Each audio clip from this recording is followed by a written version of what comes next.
দর্শক শ্রোতা, আশা করি ভালো আছেন। আজকে একটা ওষুধের কথা বলবো, তবে সকল ওষুধ ডাক্তারের পরামর্শ অনুযায়ী ব্যবহার করাই ভালো। এটি হচ্ছে রাইনোজল জাইলোমেট্রাজোলিন ACI 0.1%। এটা হচ্ছে নাক বন্ধ হয়ে গেলে নাক পরিষ্কার করার কাজে ব্যবহার করা হয়ে থাকে। অনেকেই সর্দি কাশি বা ঠান্ডা থাকার কারণে অনেক সময় নাক বন্ধ হয়ে যায়। তো সেই বন্ধ নাকটাকে খোলার জন্য এই রাইনোজল আপনারা 2 ফোঁটা দিলেই নাক খুলে যাবে। নাকের যে নাসারন্ধ্র বন্ধ ছিল সেটা খুলে যাবে। তবে আপনারা ঠান্ডার ওষুধ পাশাপাশি খাবেন, আর অবশ্যই ডাক্তারের পরামর্শ নেওয়া উচিত।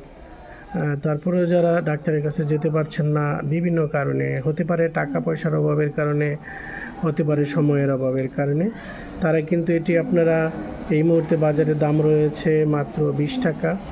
তো আপনারা এটা কিনতে পারবেন 20 টাকায়। তো নিকটস্থ যে কোনো আমার মনে হয় ফার্মেসিতে আপনারা ওষুধটি অবশ্যই পাবেন। এটির অনেকগুলো ভার্সন বিভিন্ন কোম্পানি বাজারে নিয়ে এসেছে। আমি আপনাদেরকে একমি কোম্পানিটা দেখালাম। অত্যন্ত কার্যকরী একটি ওষুধ, আপনারা ব্যবহার করে দেখতে পারেন। তবে এটি কিন্তু 9 বছরের নিচে বাচ্চারা ব্যবহার না করাই ভালো। 9 বছরের নিচে বাচ্চাদের জন্য অন্যটি রয়েছে, এটি পূর্ণবয়স্ক মানুষদের জন্য। ধন্যবাদ সবাইকে। সবাই ভালো থাকুন, সুস্থ থাকুন।